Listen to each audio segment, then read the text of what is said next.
It's kind of crazy that this is even having to happen. I'm surprised about it, but not really. Like with the writer's strike, I mean, I had to do a lot of research to see what they're actually protesting Yeah, about, yeah, I was and reading it that is earlier. actually a bit more than I thought it was. I thought the main thing was strictly like AI is here and it's gonna take our jobs type of deal, but it's a bit more than Yeah, that. no, it's the fact that they're not getting paid fairly. They're not getting credit for stuff that they're doing.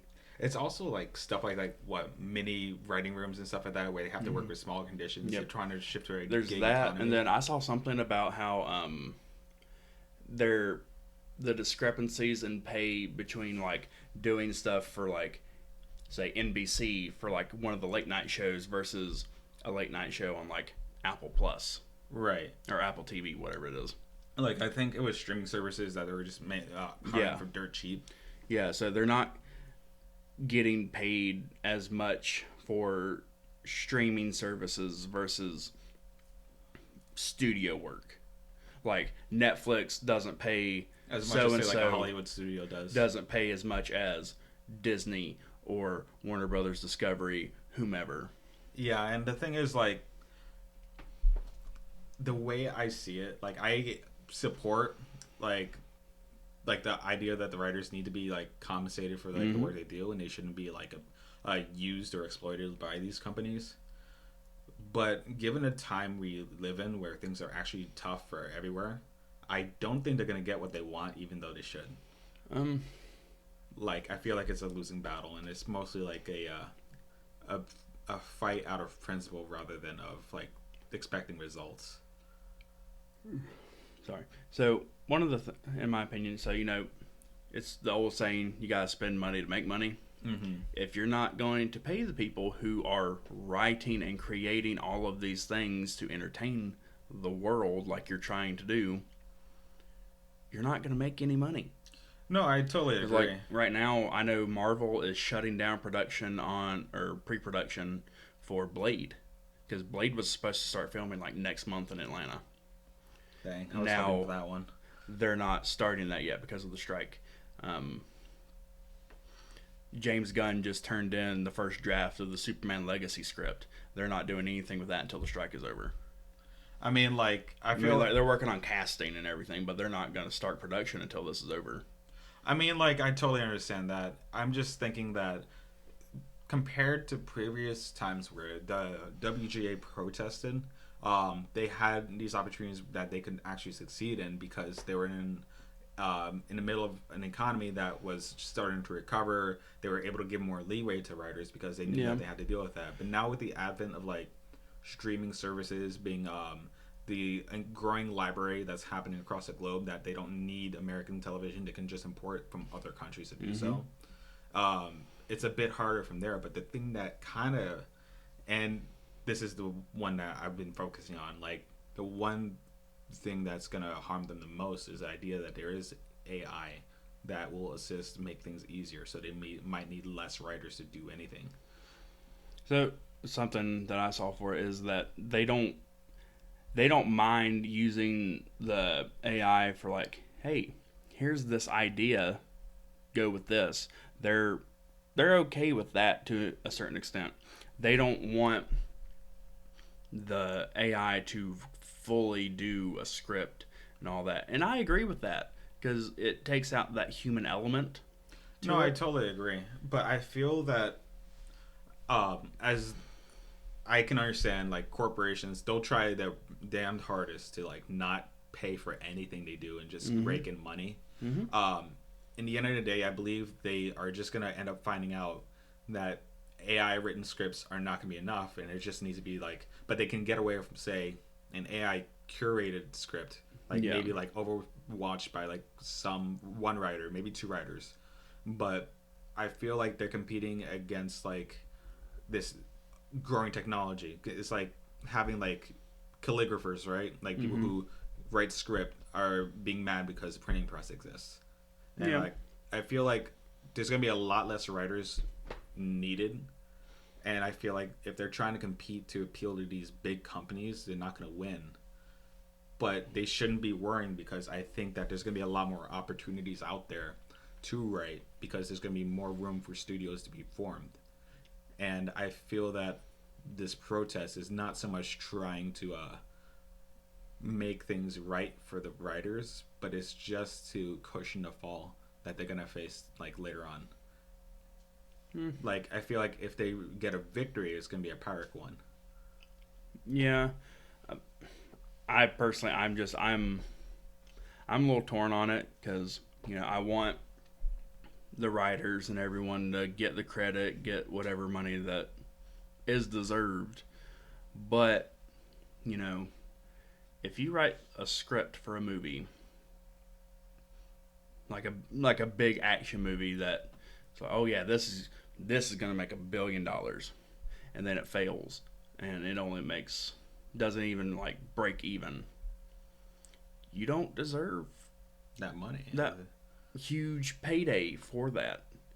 Like, I think it should be based off how well the movie does in theaters.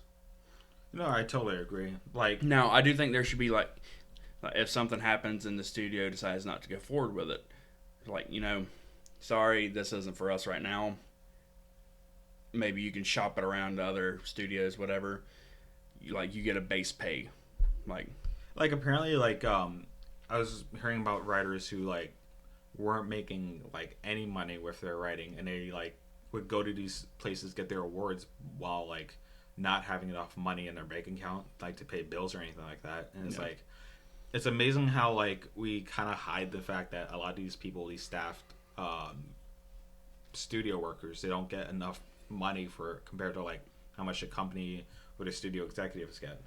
And like, I agree that they deserve more money, because not just because like, oh, it's harder work or they're more important, but it's mostly because we're reaching a point where like the money we get nowadays is not enough, and these companies have to like help us, because obviously like the government's not going to help us with like our jobs, like with wages or whatever. Well, you have all these like the CEOs of these studios making tens of millions of dollars every year.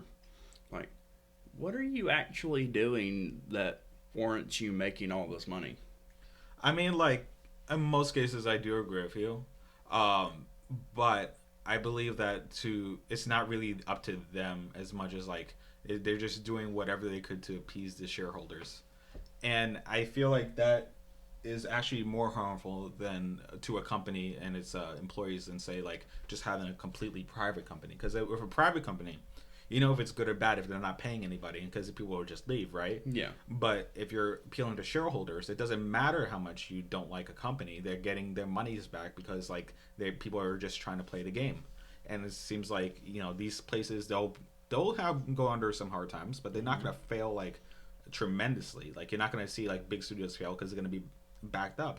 Like, and it's a shame because like you realize that your only winning move is to not be a part of this, and the only way you can actually make a decent living is not to rely on these people, but just to go do your own thing. And I believe right now of all the times is perfect for that, because we got indie studios, indie like development groups like in places like Georgia that are making new programs for people, like new shows.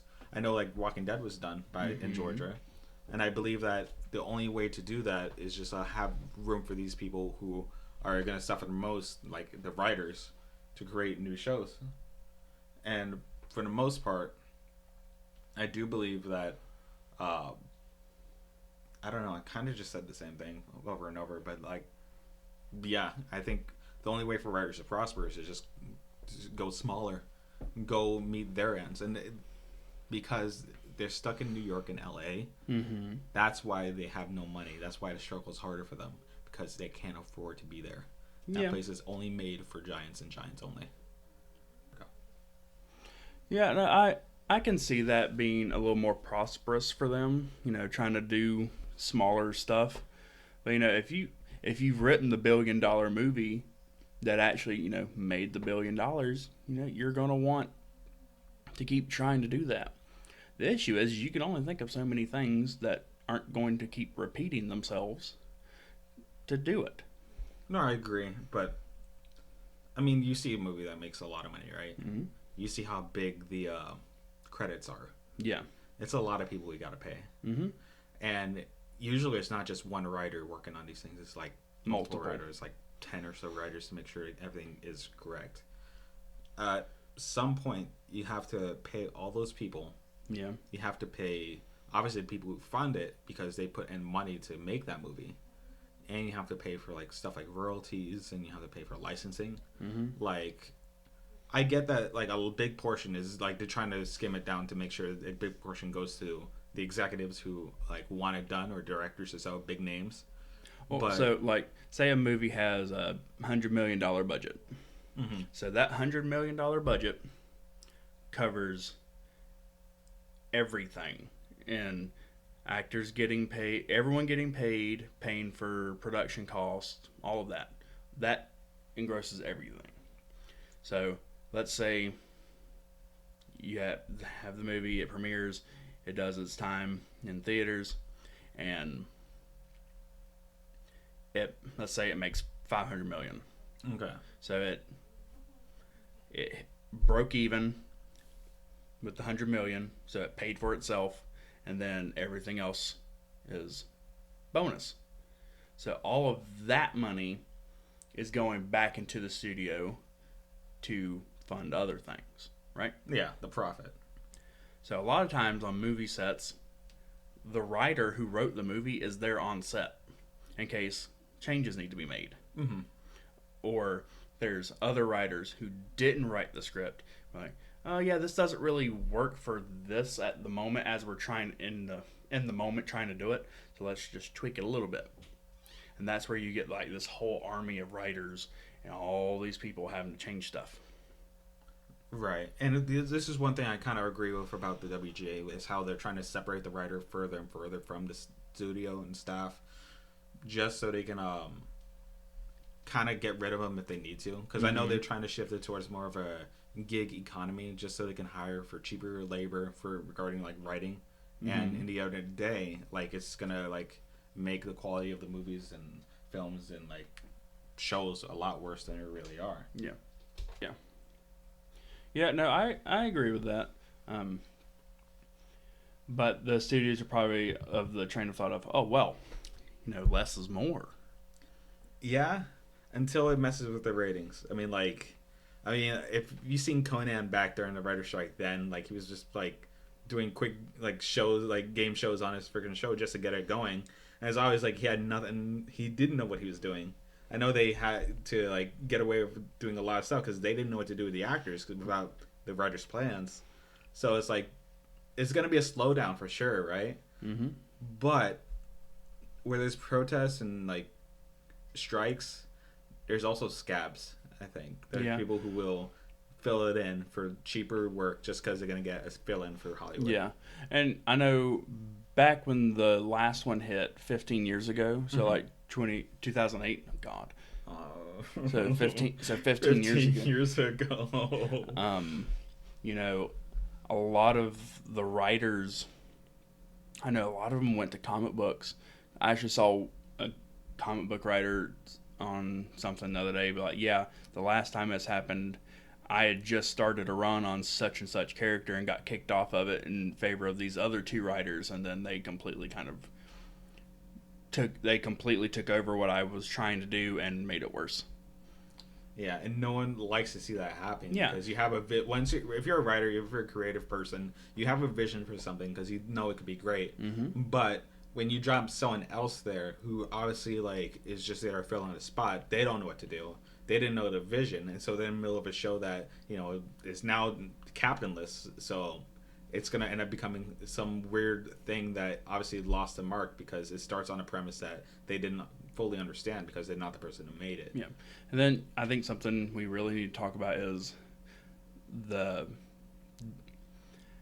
how we could lose productions and whatnot that we're actually kind of looking forward to. So like earlier I mentioned, Blade is now not going to be going into production next month in Atlanta because of the strike. Back when the last one happened, we lost a Justice League movie. Yeah. From George Miller, who did the Mad Max movies. Right. Or the last Mad Max movie. I don't know how many he actually did. So he was gonna do Justice League Mortal.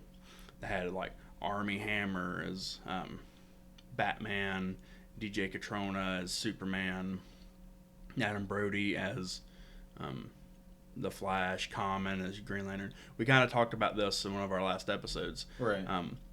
But like, you know, we could lose whole movies because of this. I mean, like, I know these movies, like, they're not lost so much as they're shelved. I don't know if they'll ever get back to it because, you know, people get older and they have new projects or so. But these ideas are always going to be there. It's just a matter of, like, having the right people direct it into becoming, like, a full-fledged movie or so. Well, for like Justice League Mortal, they were like getting ready to start production when the strike happened. Like, they did like the costume fittings. Like, they were like starting to get to their location to start filming. The strike happened, and then the movie just gone, because it was supposed to. It's kind of like how the last animated movie universe for DC was, how it started with Justice League War, with all of them coming together to fight off Darkseid. That's kind of what Justice League Mortal was supposed to do, is all these heroes that are already established coming together to beat this one villain, get rid of him. You know, that could have been an epic movie that happened, but we lost it because of this strike. And I don't want to say that's going to happen again, because, you know, I'm very much looking forward to Blade. Yeah, I'm a huge Blade fan so much. Like the original Blade trilogy is amazing. I actually found out something new about Blade the other day. We'll talk about that later. But like, I don't want to see something like that happen again, you know? Yeah, I mean, like, as someone who enjoys these movies, I am kind of terrified about how slow new content will be coming out because of it. Mm-hmm. And I'm even more worried about, like, the quality of that content once it does. And, like, one thing I'm really, really, really terrified about is, like, how AI is not going to influence the work, but it's going to influence our thought process and thinking what's tolerable and what's not. Yeah. Because to the mind of, like, a corporate executive, a movie does not have to be a masterpiece. Or a TV show doesn't have to be a masterpiece. It just has to get ratings and make money. It just has to be good enough. Yeah. Like, it has to be, like, mediocre stuff will still sell, and they know that. Mm-hmm. But when sitcoms. Yeah, like sitcoms, right? Like, well, except for one sitcom. I love Seinfeld so much. Seinfeld is the funniest show ever. I love sitcoms. Yeah. Like, you can ask my wife. I watch sitcoms regularly. I remember watching A Nanny as a kid. I love The Nanny. Yeah. She was so funny. Anyway. But the thing is, they just have to get away with it being passable. Yeah. If they make it passable, then that's big trouble for the Writers Guild. If it's cheap, passable, and they can run it for a few seasons. And right now, they should worry about that, because there's nothing cheaper than free, especially with ChatGPT. And I think that they have to be ready to adapt to that. Mm-hmm. But aside from that, like, it worries me as a consumer, because the quality is going to go down. Yep. But I think people's standards are going to go down with it. And it's not because of ChatGPT's fault. We want to blame the robot for everything. But the truth is, we could have demanded better, but we still don't. And it's going to just make everything worse, and we're just going to have to put up with it. And that's what worries me. Yeah. I do like, you touched on a little bit earlier about having, like, one or two writers kind of oversee what ChatGPT is doing and morph it into something that could be great, you know? Yeah, like, the way, like, these chatbots work, or, like, these AI machines work, is literally they have to search through and sift through, like, a bunch of raw data. Like, they have to put in, like, they have to run through, like, thousands of inputs, like scripts, dialogue, like just searching things, questions, just so they can come up with a proper answer that coalesces with what they gathered. So, like, if you got the entire shows of all, like, Warner Brothers, put it in the bot, and just have it make an episode, it could probably do that, right? Mm-hmm. But the thing is, it needs to be like just curated and refined by somebody else, and it could actually work because someone else has a vision. They're just trying to get ideas from it, and they just write as they go. But the thing is, I don't think they know that because they're not machine minded. They're money minded. Yeah. So they're gonna think, well, why do we need this guy to go through it when we could just do the AI thing and I just copy paste in the script and just make the actor say it? And what worries me is that it might just pass for a lot of people because people probably don't really pay attention. Yeah. Yeah, the general audience probably isn't going to notice or care all that much, but those of us who enjoy film and TV and all these other things that we like to know what goes on behind the scenes and everything, it's going to be noticeable. You're going to be able to tell, wow, this doesn't feel like it used to. Yeah, and I'm so happy that like on a visual level, like AI hasn't reached that point yet. I don't know if you've seen if you watch Adult Swim, but they did a April Fool's prank where they had a scene from the show Smiling Friends run through an AI. I don't know if it was Stable Diffusion or not, but they use an AI to make a scene. It looks like an absolute nightmare. Like you don't know what anything in that images are. It's just it's just a mess of noise. But I've seen things where like an AI recreated like Family Guy as like an 80s sitcom. Yeah, and they look great. I actually saw one for SpongeBob the other day, where it was SpongeBob as like they're all real people in an 80s sitcom. It was kind of horrifying. It was horrifying. And the thing is, like, just imagine it moving. Like every form of a motion picture that I've seen come from an AI was very uncanny, very uncomfortable, and like obviously like it looks really cheap. And as much as people want to tout this is a future, it very well could be. Yeah. I feel like the use of this so soon is gonna make all these studios go down the drain. It could do that, but I'm more worried if they become successful thinking that this is gonna be the standard, because that means it's like art and culture will stagnate. I'm most worried about us getting into the iRobot territory and the Terminator territory. I mean, like, I mean that's the obvious one, but the like technology's gonna come alive. Like, think about it, right? You have this like mediocre like AI making TV shows and stuff like that. It's not too far fetched to say, oh, let's have this mediocre AI and just hold on to the nuclear codes. What's the worst that can happen? And it's not because the AI is evil. It doesn't hate people. It just has a bunch of data hearing about the president, how much they hate. Oh, I hate these guys. Let's nuke them. Let's nuke them. But they know they can't. But the AI doesn't. And it's like, you have Skynet all over again. Yeah, no, it's crazy. It really is. Crazy. I mean, I like, if it ever happens, like, oh, doomsday happens because of AI, it's not really because of AI. It's because it's our fault. We were just not smart. We just gave our freaking, like, our soul, especially when it comes to the media, to just a machine and thinking that it knows exactly what we think. It's the devil. It's the devil. It's definitely the devil. AI is the devil. Like, literally, no, people are arguing that now. And the times when I see YouTube videos of people just literally asking philosophical and existential questions like, oh, geez, what's the meaning of life? ChatGPT, tell me. And it's like, you're really trying to get it from a chatbot. I mean, you could have done this years ago, but you're doing it now just because it's on Twitter or whatever. I mean, like, it's laughable how people, like, depend on it so much now. Yeah. But it's scary. Well, I know. So it popped up on Snapchat a while back. It's like, so, oh, you have your own AI now to talk to on Snapchat. It's like, no, thank you. I'd rather talk to actual people. Like, why are we trying to outsource communication and, like, culture? Like, trying to understand, like, us to, like, just machines? Are we that lazy to not communicate with other people that we need to just have, like, AI to just give us answers we want? I mean, I think we're also on the way to our future being like WALL-E.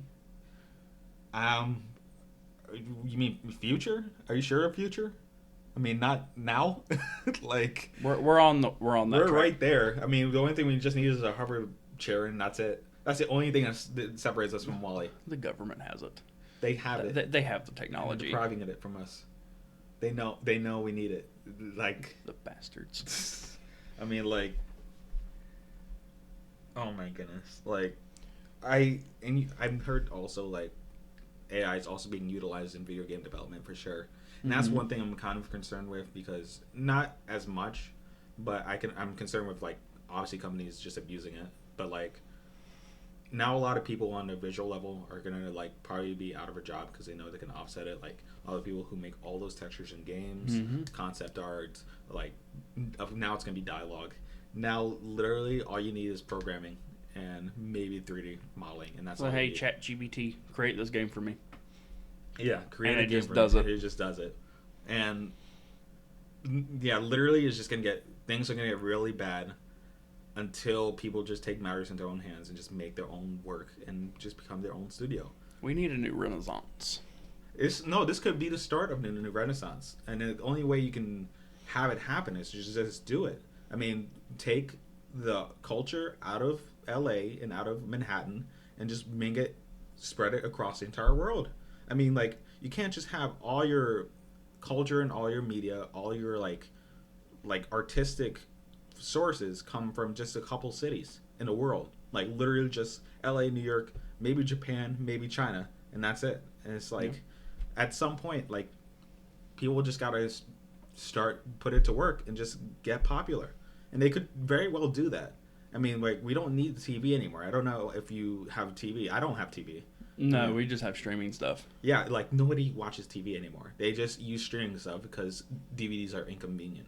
So like, what's Oh, stopping? well, no, I still like my physical media. I mean, Like like the I average Joe, like they probably don't want to carry like a. No, they don't. But for me and I know for a fact there's other people out there that would rather have physical media because it looks better. It just looks better. They have features that you might like behind the scenes. Yep. Like, where are you going to be able to see deleted scenes? Yeah, you Not won't. on Netflix. And the thing, I mean, like this is another topic entirely, just because we're talking about like physical versus digital media and stuff, and like I want to talk about that more. But like the gist of what I'm saying is that like cable's not needed. Yeah. Like it's literally there for the people who don't know how to use these streaming services, and like these streaming services by themselves, right? Like they are running out of sources already because they depend on a heavy funding from like God knows whoever, like rich people or Yep. like who knows, and it's just not sustainable. It only relies on like an ever growing economy that obviously can't grow. Like so the only way you can make these things work is to put up with something more organically grown. Like I'm talking about it like it's food, but like like No, we need no, to like no, that makes sense. yeah, we just need I to will have say more. though, so like shows that are premiering and doing only streaming stuff as opposed to stuff that's been on like actual like cable or satellite TV. I've noticed that the quality isn't there.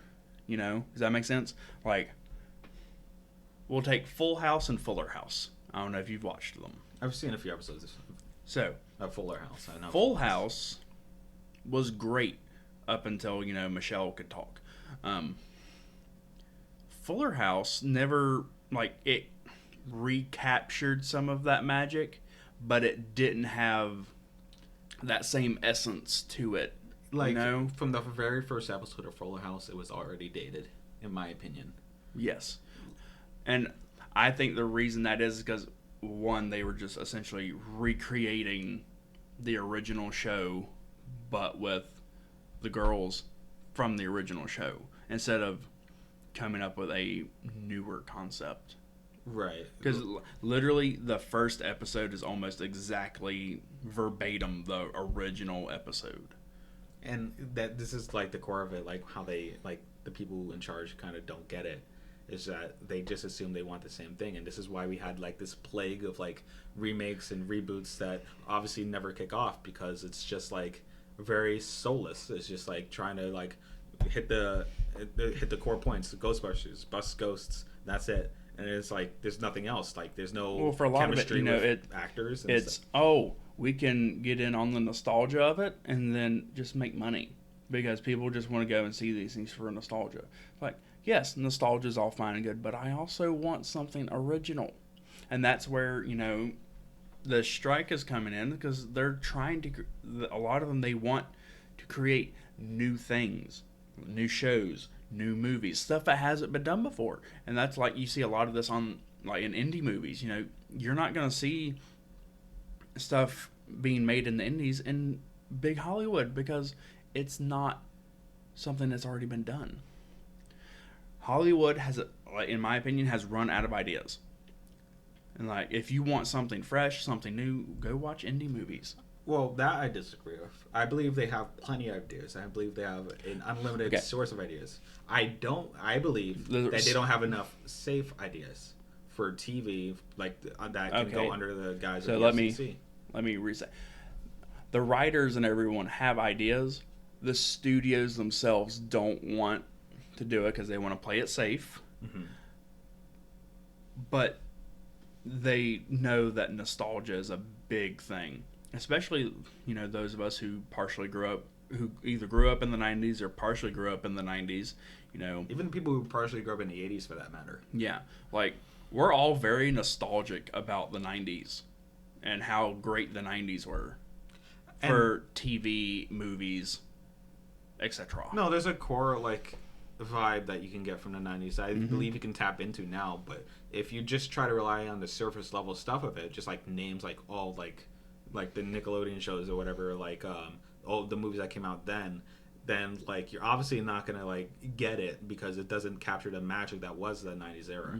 And the thing is, when it comes to we're going back to these reboots and stuff like that, I believe that they will never get it. I believe that because they're restricted by, for example, regulations like for the FCC, with corporations because they need to appeal to shareholders in the safest way possible, and with the greed because they obviously want to make their bottom line without having to pay what's due to the people who work there.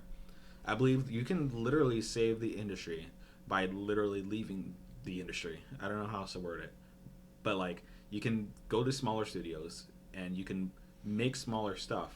You can just collab and people will fund you. You will be able to make a living. You're not going to be on TV, but you'll make a living. And best of all, you're going to have the freedom to be able to do exactly what you want because the internet is not restricted by the FCC.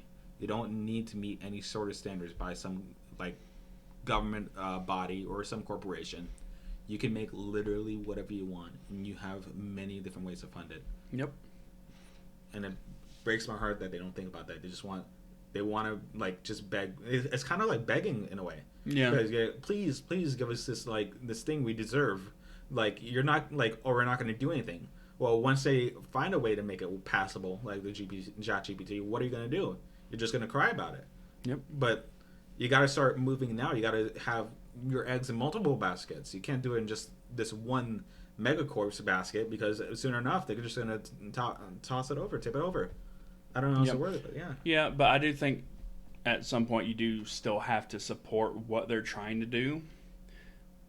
Just because, everyone wants to live the dream. Everyone wants to be able to do all the stuff. We ourselves, we would like to make more money. Everyone wants to make more money, but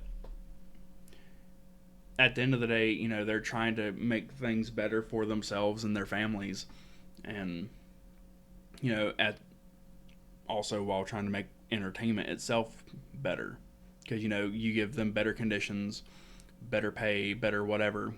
They're gonna. The thought is that they will work better and work harder. So I think at the end of the day, we still have to support what they're doing for themselves and their dreams, and see where it's gonna go. Yeah, I mean, I hope that they could get the solution they need from the strike. I hope they have a direction where they know they can move forward with or without these studios help. But I believe they just gotta be ready because it's gonna get worse before it gets better, especially with living in Los Angeles or Hollywood and what have you. Having to pay the bills isn't easy, so you got to be ready for that. And that's just my regarding the subject. Yep.